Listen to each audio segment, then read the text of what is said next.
Welcome back to my channel. ಹೊಸದಾಗಿ channel ನೋಡ್ತಾ ಇದ್ದರೆ ಸಬ್ಸ್ಕ್ರೈಬ್ ಮಾಡಿಕೊಂಡು ಸಪೋರ್ಟ್ ಮಾಡಿ. ಸಚ್ಚಿದಾನಂದ ಸಾಯಿನಾಥ್ಗೆ ನಮಸ್ಕಾರ ಮಾಡುತ್ತಾ ಸಾಯಿನಾಥರ ಅನುಗ್ರಹ ಎಲ್ಲರ ಮೇಲೂ ಇರಲಿ ಅಂತ ವಿಡಿಯೋ ಪ್ರಾರಂಭ ಮಾಡ್ತಾ ಇದ್ದೀನಿ. ಸ್ನೇಹಿತರೆ, ಅತ್ಯದ್ಭುತವಾದ ಭಾನುವಾರ ನಮಗೆ ಪಂಚಮಿ ತಿಥಿ ಬಂದಿದೆ. ನಾವು ಸಾಲ ಮಾಡ್ಕೊಂಡಿದ್ರೆ ಅಥವಾ ಮನೆಯಲ್ಲಿ ಸಮಸ್ಯೆಗಳು ತುಂಬ ಇದೆ ಅಂತ ಹೇಳಿದ್ರೆ ಭೂಮಿ ತಗೊಳ್ಬೇಕು, ಬಂಗಾರ ತಗೊಳ್ಬೇಕು. ನಮ್ಮ ಮನೆಯಲ್ಲಿ ತುಂಬ ಕಷ್ಟದ ದಿನಗಳನ್ನು ನಾವು ನೋಡಿಬಿಟ್ಟಿದ್ದೀವಿ. ಸಮಸ್ಯೆಗಳು ನಮಗಾಗೇ ಹುಟ್ಟುಬಿಟ್ಟಿದೆ ಅಂತ ಅನಿಸುತ್ತೆ. ಅವುಗಳನ್ನು ಹೋಗಲಾಡಿಸೋದಕ್ಕೆ ನಮಗೆ ಒಂದು ದಾರಿ ಕಾಣಿಸಿದ್ರೆ ಸಾಕು ಅಂತ ನಾವೆಲ್ಲರೂ ಕೂಡ ಒಂದಲ್ಲ ಒಂದು ರೀತಿಯಲ್ಲಿ ಅಂದ್ಕೊಳ್ತಾ ಇರ್ತೀವಿ. ಆದರೆ ನಮಗೆ ಪ್ರತಿನಿತ್ಯ ಪ್ರತಿದಿನ ಕೂಡ ಒಂದಲ್ಲ ಒಂದು ರೀತಿಯ ಅವಕಾಶಗಳು ಅನ್ನೋದು ಬರ್ತಾನೆ ಇರುತ್ತೆ. ಆದರೆ ಅದನ್ನು ನಾವು ಗಮನಿಸೋದಿಲ್ಲ ಅಷ್ಟೇ. ಪಂಚಮಿ ಅಂದರೆ ಶ್ರೀ ಮಹಾಲಕ್ಷ್ಮಿಗೆ ಬಹಳ ಪ್ರೀತಿಕರವಾಗಿರುವಂಥ ಈ ದಿನವನ್ನು ಮಿಸ್ ಮಾಡದೆ ಸಾಕಷ್ಟು ಜನ ಭಾನುವಾರ ನಾವು ನಾನ್ ವೆಜ್ ತಿಂತೀವಿ, ನಾವು ಪರಿಹಾರಗಳನ್ನು ಮಾಡ್ಕೊಳ್ಬಹುದಾ ಅಂತ ಕೂಡ ಕೇಳ್ತಾರೆ.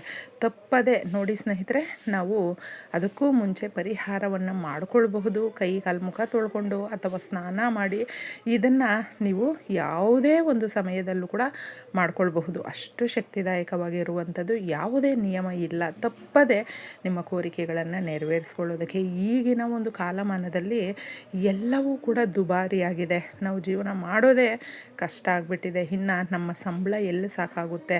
ಆದಾಯ ಅಂತೂ ನಮಗೆ ಸರಿಯಾಗಿ ಬರ್ತಾ ಇಲ್ಲ. ಆದಾಯ ಹೆಚ್ಚಾಗಬೇಕು, ಪ್ರಮೋಷನ್ ಸಿಗಬೇಕು, ನಮ್ಮ ಕೆಲಸದ ಜಾಗದಲ್ಲಿ ನಮಗೆ ಉತ್ತಮವಾದಂಥ ಸ್ಥಾನಮಾನ ಸಿಗಬೇಕು ಅಂತ ಕೂಡ ಬಯಸ್ತಾ ಇರ್ತೀವಿ. ಅಂತಹವರು ಎಲ್ಲರೂ ಕೂಡ ತಪ್ಪದೆ ನೋಡಿ, ಇದಕ್ಕೆ ಯಾವುದೇ ಒಂದೇ ಒಂದು ರೂಪಾಯಿ ಖರ್ಚಿಲ್ಲದೆ ನಂಬಿಕೆ ಇಟ್ಟು ಮಾಡುವಂಥದ್ದು. ಹೆಂಗಿದ್ರು ನಮ್ಮ ಮನೆಗಳಲ್ಲಿ ಬೆಲ್ಲ ಅನ್ನುವಂಥದ್ದು ಇರುತ್ತೆ. ಬೆಲ್ಲ ಅನ್ನುವಂಥದ್ದು ತುಂಬ ಪರಿಶುದ್ಧವಾಗಿರುವಂಥ ಪದಾರ್ಥ. ದೇವಾನುದೇವತೆಗಳಿಗೆ ನಾವು ಪ್ರಸಾದವಾಗಿ ನೈವೇದ್ಯವಾಗಿ ಇಡುವಂಥ ಪರಿಶುದ್ಧವಾದಂಥ ಪದಾರ್ಥ ಇದಾಗಿರುತ್ತೆ. ನೀವು ಏನೇ ಒಂದು ನೈವೇದ್ಯವಾಗಿ ಇಟ್ಟರೂ ಕೂಡ ಭಗವಂತನು ಸ್ವೀಕಾರ ಮಾಡ್ತಾನೋ ಇಲ್ಲೋ ಗೊತ್ತಿಲ್ಲ. ಆದರೆ ಬೆಲ್ಲದಿಂದ ಮಾಡಿದಂಥ ಯಾವುದೇ ರೀತಿಯ ಪ್ರಸಾದವನ್ನು ನೀವು ಇಡಿ, ಭಗವಂತನಿಗೆ ನಿವೇದನೆ ಆಗುತ್ತೆ, ದೇವಾನುದೇವತೆಗಳಿಗೆ ನಿವೇದನೆ ಆಗುತ್ತೆ.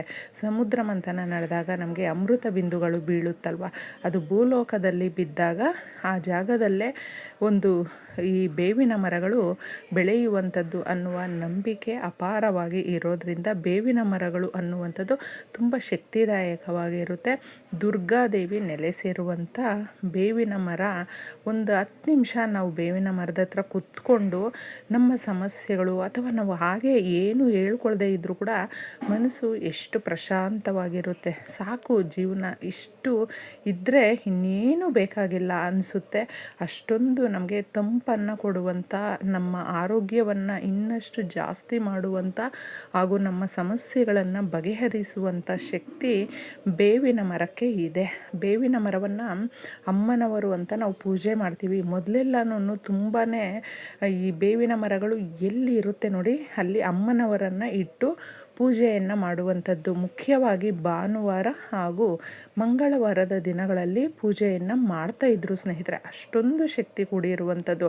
ಭಾನುವಾರನೇ ನಮಗೆ ಪಂಚಮಿ ಕೂಡಿ ಬಂದಿದೆ ನೋಡಿ, ಇನ್ನಷ್ಟು ವಿಶೇಷತೆ ಇರುತ್ತೆ. ಒಂದು ಅಮಾವಾಸ್ಯೆಗೆ ಸಮನಾದಂಥ ಈ ಭಾನುವಾರನೇ ಪಂಚಮಿ ತಿಥಿ ಬಂದಿರೋದ್ರಿಂದ ಪಂಚಮಿ ಬಗ್ಗೆ ಸಾಕಷ್ಟು ಜನಕ್ಕೆ ಗೊತ್ತಿಲ್ಲ ಸ್ನೇಹಿತರೆ.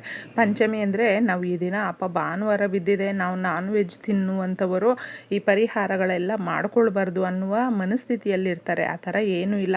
ನಿಮ್ಮ ಪಾಡಿಗೆ ನೀವು ನಿಮ್ಮ ಜೀವನ ಶೈಲಿ ಯಾವ ರೀತಿ ಇರುತ್ತೋ ಅದನ್ನು ನಡೆಸ್ಕೊಂಡು ಈ ಪರಿಹಾರವನ್ನು ಮಾಡ್ಕೊಳ್ಬಹುದು. ಯಾಕಂದರೆ ಇದಕ್ಕೆ ಬೇಕಾಗಿರುವಂಥದ್ದು ಒಂದು ಶ್ರದ್ಧೆ, ನಂಬಿಕೆ ಅಷ್ಟೇ. ನೀವು ತಿಂದಿದ್ರು ಕೈ ಕಾಲು ಮುಖ ತೊಳ್ಕೊಂಡು ಅಥವಾ ಸ್ನಾನ ಮಾಡುವಂಥ ಒಂದು ಇದೆ ಅಂತ ಹೇಳಿದ್ರೆ ಸ್ನಾನವನ್ನು ಮಾಡ್ಕೊಂಡಿದ್ದೆ ಬೇವಿನ ಮರದ ಹತ್ರ ಹೋಗಿ ಒಂದು ತುಂಡು ಬೆಲ್ಲವನ್ನು ತಗೊಂಡೋಗಿ, ಮುಖ್ಯವಾಗಿ ಕೆಂಪು ಬಣ್ಣ ಇರುತ್ತಲ್ವ, ಅಂದರೆ ಕುಂಕುಮ, ಅದರಲ್ಲಿ ನಿಮ್ಮ ಯಾವುದಾದ್ರೂ ಒಂದು ಸಾಲದ್ದಿದ್ದರೆ ಅಥವಾ ಮನೆ ಕಟ್ಟೋದಿದ್ದರೆ, ಮದುವೆ ಆಗೋದಿದ್ದರೆ, ದಂಪತಿಗಳಿಗೆ ಮಕ್ಕಳಾಗೋದಿದ್ದರೆ, ಅಥವಾ ಇನ್ನಷ್ಟು ಪ್ರಮೋಷನ್ ಬೇಕು, ನಮಗೆ ಜಮೀನಲ್ಲಿ ನಾವು ಏನಾದರೂ ಮಾಡಬೇಕು, ಈ ಥರ ಅವ್ರದ್ದೇ ಆದಂಥ ಲೈಫಲ್ಲಿ ಸಮಸ್ಯೆಗಳು ಬೇರೆ ರೀತಿಯಲ್ಲೂ ಇರುತ್ತೆ, ಕೋರಿಕೆಗಳು ಅಷ್ಟೇ.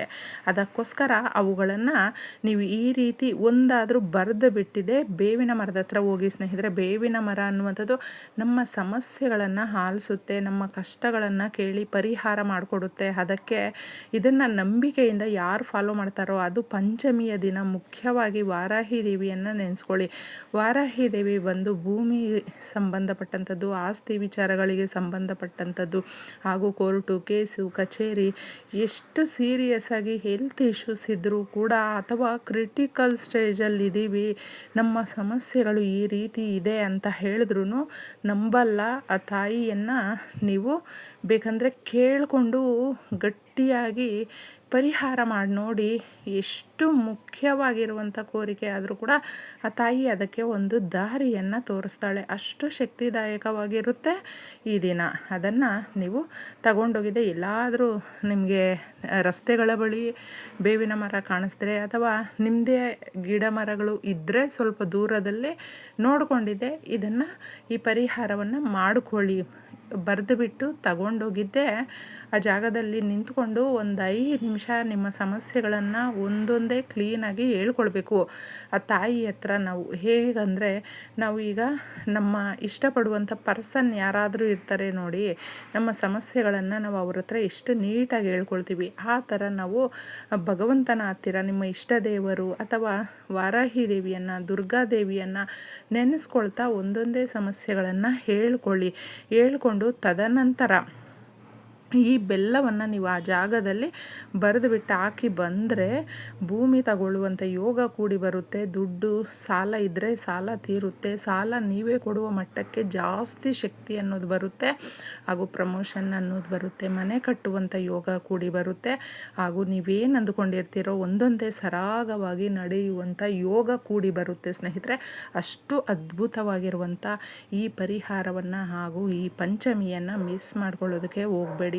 ಅಥವಾ ನೀವು ಮಾಡ್ಕೊಳ್ಳೋದಕ್ಕಾಗಲಿಲ್ಲ ಅಂದ್ರೂ ಪಂಚಮಿಯ ಒಂದು ಪೂಜೆಗಳು ಮನೆಯಲ್ಲೂ ಕೂಡ ಮಾಡ್ಕೊಳ್ಬಹುದು. ಅಂದರೆ ತುಂಬ ಸರಳ ವಿಧಾನದಲ್ಲೇ ನಾವು ಕೆಂಪು ಹೂಗಳು ಅಂದರೆ ಆ ತಾಯಿಗೆ ತುಂಬ ಪ್ರೀತಿಕರ ದಾಸವಾಳದ ಹೂಗಳನ್ನು ಇಟ್ಟು ಒಂದು ಬೆಲ್ಲದ ಪಾನಕ ಒಂದು ಲೋಟ ಮಾಡಿಟ್ಟು ನೀವು ಇಷ್ಟೇ ಮಾಡಿ ಕೇಳಿಕೊಂಡ್ರೂ ಕೂಡ ನಿಮ್ಮ ಕೋರಿಕೆಗಳು ನೆರವೇರುತ್ತೆ. ಈ ದಿನ ಪುಟ್ಟದಾಗಿ ಒಂದು ದೀಪವನ್ನು ಹಚ್ಚಿ ಆ ದೀಪಕ್ಕೆ ಚಿಕ್ಕದಾಗಿ ಒಂದೊಂದು ತುಂಡು ಬೆಲ್ಲವನ್ನು ಹಾಕಿ, ಬೆಲ್ಲದಿಂದ ಮಾಡಿದಂಥದ್ದು ಹಾಗೂ ಬೆಲ್ಲವನ್ನು ನಾವು ವಾರಾಹಿ ದೇವಿಗೆ ಸಮರ್ಪಿಸಿದಾಗ ನಮ್ಮ ಇಷ್ಟಾರ್ಥಗಳು ಬೇಗ ನೆರವೇರುತ್ತೆ, ಕೋರಿಕೆಗಳು ಸರಾಗವಾಗಿ ನೆರವೇರಿಕೊಡುತ್ತೆ. ಆಗ ಇದನ್ನು ನೀವು ದೀಪ ಹಚ್ಚಿದಾಗ ಹಾಕಿದರೆ ಅದನ್ನು ಮಾರನೇ ದಿನ ತೆಗೆದು ಬಿಡಬೇಕು. ಇನ್ನು ನಾವು ಬೆಲ್ಲದ ಪಾನಕ ಅಂತ ಮಾಡಿಟ್ಟಿರ್ತೀವಲ್ವ, ಅದನ್ನು ಮನೆಯವರ ಎಲ್ಲರೂ ಕೂಡ ತಗೊಳ್ಬೇಕು. ಅಂದರೆ ನೀವು ತೀರ್ಥದ ರೂಪದಲ್ಲಾದರೂ ಪ್ರಸಾದದ ರೂಪದಲ್ಲಿ ಸ್ವಲ್ಪ ತಗೊಂಡು ಈ ಪರಿಹಾರ ಮಾಡ್ಕೊಂಡು ನೋಡಿ, ಎಷ್ಟು ಒಳ್ಳೆಯದಾಗುತ್ತೆ. ಬರುವ ಪಂಚಮಿ ಅಥವಾ 2-3 ಪಂಚಮಿಯಷ್ಟರಲ್ಲಿ ನಿಮ್ಮ ಕೋರಿಕೆಗಳು ನೆರವೇರುವಂಥ ಎಲ್ಲ ಸೂಚನೆಗಳು ಕೂಡ ಆ ತಾಯಿ ಕೊಡ್ತಾಳೆ ಅಂತ ಹೇಳ್ತೀನಿ. ಇಷ್ಟು ಸುಲಭವಾಗಿ ಮಾಡ್ಕೊಳ್ಳಿ, ಎಲ್ರಿಗೂ ಕೂಡ ಒಳ್ಳೆಯದಾಗುತ್ತೆ. ಆ ತಾಯಿಯ ಆಶೀರ್ವಾದದಿಂದ ಎಲ್ರಿಗೂ ಧನ್ಯವಾದಗಳು.